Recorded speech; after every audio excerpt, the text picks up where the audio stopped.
Hey guys, so just some news that has come up.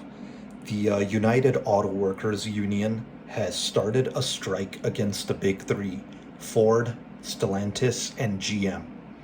And I don't know if you're aware, but electric vehicles are the future. If you didn't know that already, I'm sorry to say it's true, and it's thanks to Tesla.